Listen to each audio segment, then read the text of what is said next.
qofkii wax khalda inaad dhahay qofka hal dilo wala dilaya sharciga gacmaha lagu sitaa ma fahanto qofka saajibkiisa kala soo baxay qashka soo baxay sidee wacyiga bulshada kor loogu qaadi karaa ama sidee wacyiga bulshada loo dhisi karaa waa su'aal muhiim ah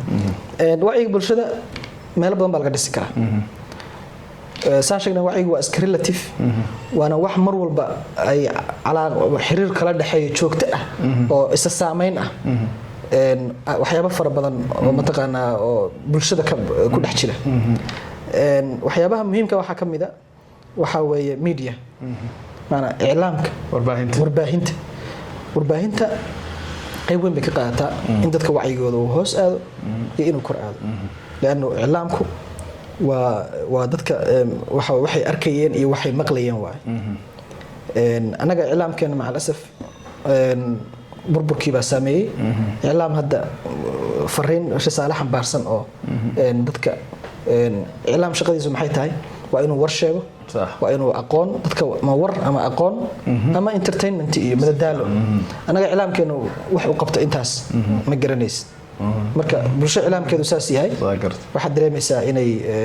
dhibaato haysato arinta kale iyadoo muhiimka waxay tahay oo bulshada wacyigeeda dhisi karta arin aad muhiim ah akhriska in la baahiyo si fiican طبعا akhriska la baahiyo waxa ka horeysa tacliid qoraalkii la baahiyo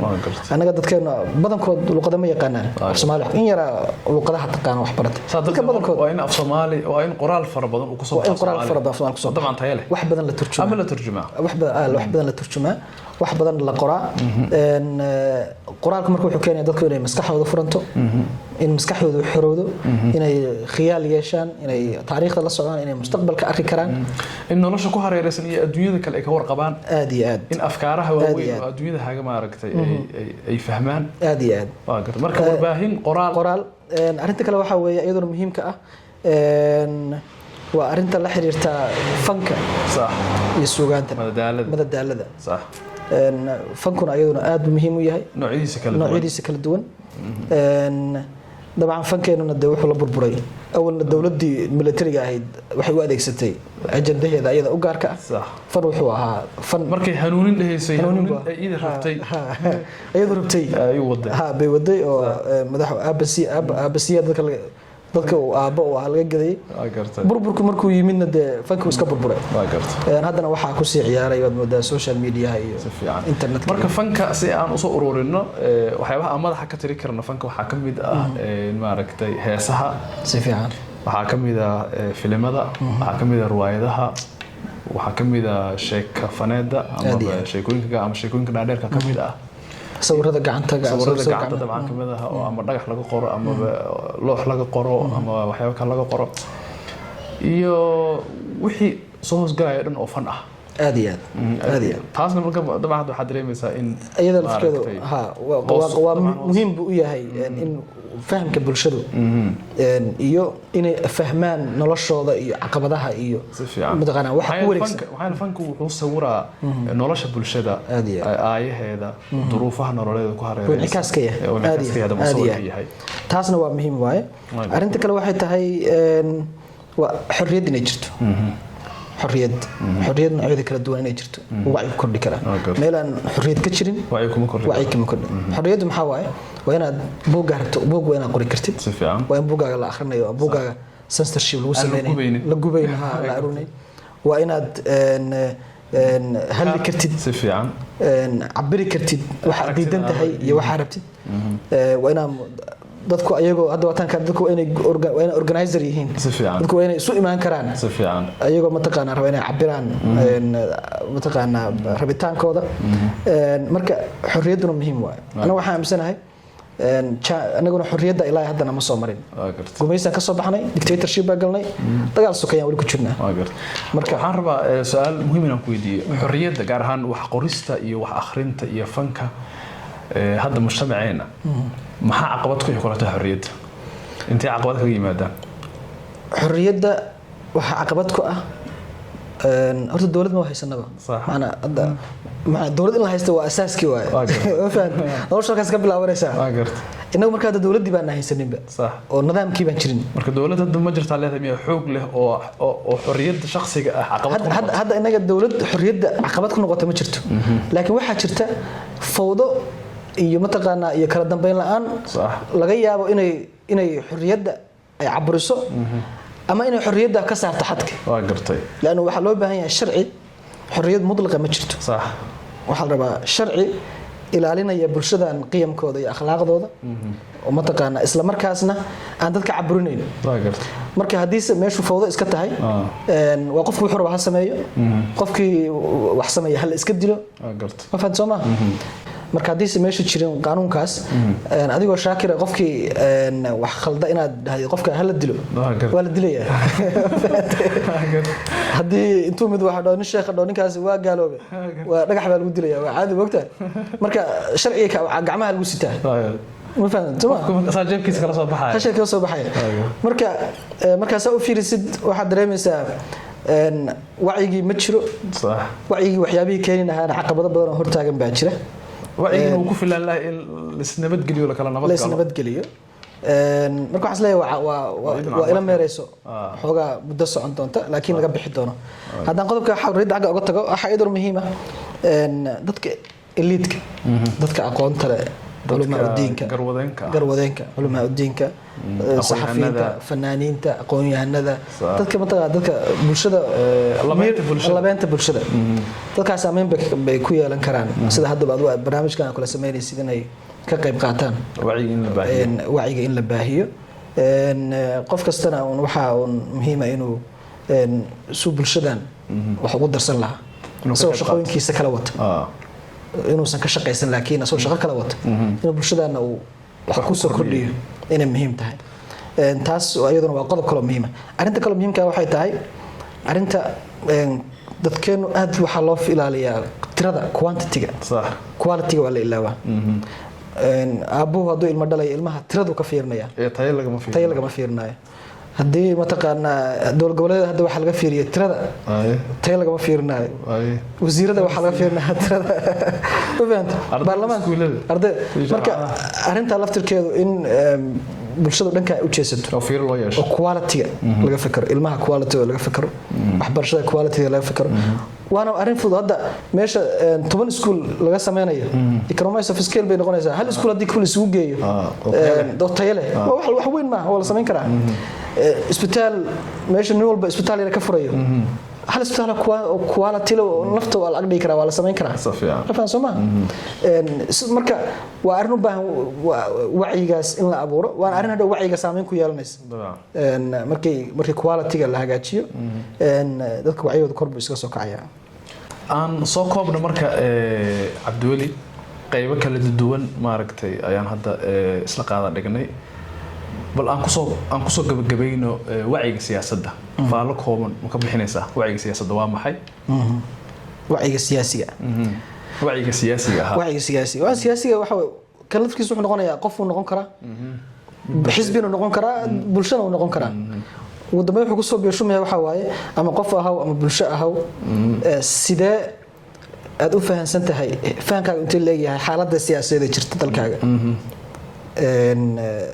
xaaladda siyaasadeed sidee u aragtaa sidee u fahansan tahay ma danaynaysaa inaad qayb ka noqotid ma rabtaa ya mise waxaad rabtaa inaad iska joogtid banaanka joogtid aad bulsho ahaan marka la fiiriyo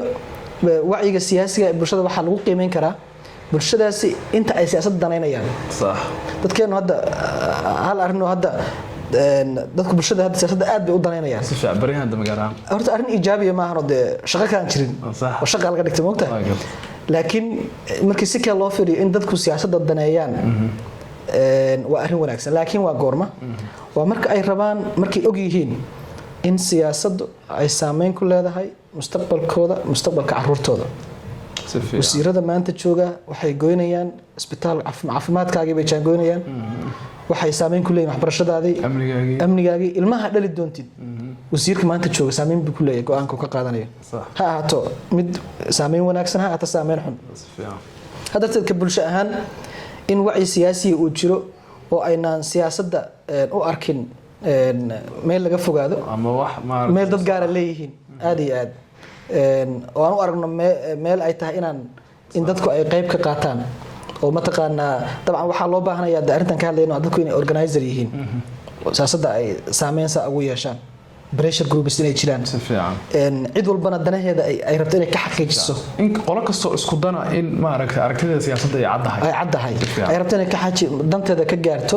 ayadoo ilaalinaysa dastuurka iyo qawaaniinta iyo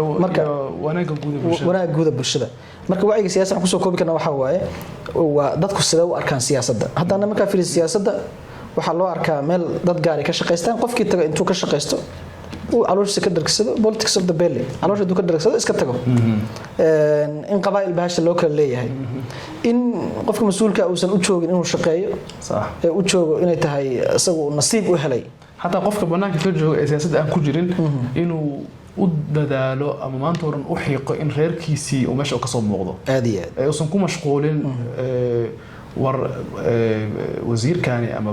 ama wakaaladani maxay ka shaqeynaysaa ummad maxay usoo kordhinaysaa aad iyo aad wasaas maanta oran waqti qof uu ku lumiyo maaragtay qoladeenna wax fiican lama siin qoladaas naga badsatay iyada lafteedu waxay ku tusaysaa in wacyigii wax ka khaldan yahay wacyiga siyaasadda wax ka khaldan yahay aad iyo aad dadka qaybtooda waxaan ku dhahaa hadda markaa fiirisid dowladaha shucuubta xogaa wacyigoodu sarreeyo shakhsigu muhiim uma aha ama kooxda xukunka joogta waxaa muhiim u ah maxaa la qabta maxay iyagoo dano shacabka muxuu dano helay saa darteed waxaa jirta haddii waddo la dhiso oo dowladdu maanta waddo dhisto dowladda waddadaas in lagu ammaano maaha waxba shaqadeeday qabsata laakiin waxay tahay in la baaro wadadan maxaa ka jaban wadadan dowladdu dhistay dhagax ma ka maqan yahay daamirku quality ma leeyahay intii kilomitir la rabay ma la dhisay waa taas waa in midda tahay in la baaro haddii kuwaas wax ka maqan yihiin waa in lagula xisaabtamaa ciddii dabcan mashruucan si sax ma loo bixiyo oo tartan ma loo inta loo galay ma la sameeyey si fiican ma loo bixiyo koosti ugu yar cidda ku samaynaysa ma loo dhiibay mise waxa weeye markii madaxweynuhu waddo yara uu 5 kilomitir dhiso kaanama inuu abaal noo galay oo kale saf inta loo soo galo loo sacabiyo isaguna isla weynaado ya dama shaqadiisu qabsaday cashuurta umada laga ururiyaa ninka mushaar buu qaataa guri fiican oo qasri buu ku nool yahay waardiyo haystaa adduunka meesha uu adeeg maxana asaga hadda ninka madaxda ahi ma u baahnaba amaan iyo saacabtuun u baahna wax walba asaga haysta marka hadda marka bulshooyinka hor aad fiirisid marka fiirisid Ingiriiska kale waxa la dhahay ninkii Winston Churchill Soomaaliya ninka dagaalka labaad Ingiriis ka soo saaray marka dagaalkiisa u dhamaaday doorashadii u horeysay gal waa looga adkaaday asagoo hadda Ingiriiska ka badbaadiyay dagaalka labaad adduunka shacabku waxay dhaaniyo raali loo beedeen joog waxa way waa shaqada waa qabsatay dagaalka waa laga soo baxay ya hadda nabad iyo horumar baa loo baahan yahay inkastoo mar kale uu soo laabtay laakiin markaas waa laga adkaaday dalka Turkiga hadda aan joogno Erdogan 20 sano soo dhaafay asagoo wax badan qabtay haddana doorashadii 2018 baladiye dowladaha hoose magaalooyinka badankood mucaaradka qaatay waa laga adkaaday laana shacabku Turkigu waa shacab wacyigoodu 20 sano ugu dhismay sadarteed ayagoo wax walba loo sameeyay oo dawladdu ay wadooyin u dhistay waxbarasho u sameeyay hadda 2018 way ciqaabeen dawladda wixii khaldan arkayaan wixii khaldan maana way ciqaabeen hal oo bay dhaheen okaadi hadda dawladdu waxay ku qasbaneed marka inay si ay u saxdo waxyaabihii khaldamay inay wax badan sameyso hadda doorasho ku soo dhow marka mujtamaca wacyigiisa waxa laga gartaa ama wacyiga siyaasiga ah sida ay ula xisaabtamayaan dadka xilku dhiibeen dabcan waxa iyadoo muhiim ah institutions ka jira institutions ma jiraan check and balance isku sameynaya oo isdabagelaya oo mataqaana isdhamaystiraya tusaalahan baarlamaan hagaagsan xukuumad la maarta la xisaabtamayo kale garsoor dhexdhexaad mataqaana ciidan iyo aan siyaasadda ku dhex jirin oo dalka amniga sugaya exactly bulshadaas nooca ma leedahay ma hal qof wax walba gacanta ku haya waxa weeye shacabkuna iska daawanayaan waxay muujinaysaa marka in wacyiga siyaasiga hoose wacyiga siyaasiga waxa ku xiran oo uu la kobca waa in jirta political identity hype siyaasadeed qofkani waa inuu ama xisbi ka tirsan yahay oo aragti siyaasadeed leeyahay waa inuu ka tirsan yahay community waa inuu markii hore meel ka tirsan yahay la tarkiisu ma jirto qof meesha u dambeysana political identity waa nationalism ugu dambeyn dawlad baa ka tirsan tahay Soomaaliya u nasab sheeganaysa iyo political culture dhaqan siyaasadeedka marka haddii aysan political identity aysan jirin oo sub political identities laakiin aan qabiil ku dhisnayn xisbi arrimahan ka hadlayna ku dhisan political culture dhaqan siyaasadeed uusan jirin oo dalkaas uu leeyahay oo ku saabsan sidee loola kala wareegaa awoodda sidee awoodda loo qaataa sidee loo xalliyaa khilaafaad conflict resolutions maxkamadaha xalliya ma waxaa jira curfi dhaqan wax lagu kala baxo hadduu culture-ka jirin wacyi siyaasi inuu jirana ma u badnaanayso marka waa arrin isku soo laalaabanaysa ugu dambeyn u baahan in shaqo badan laga qabto waa tahay cabduli aad iyo aad maasanta akhyaarta sharafta leh waa mahadsantihiin waxaan rajaynayaa inaad programka ka hesheen fadlan haddii aad ka heshay saaxiibadan la sii wadaag haddii aad ka daawanaysid YouTube ama Facebook fadlan xusuusno inaad rukumatid nabadaya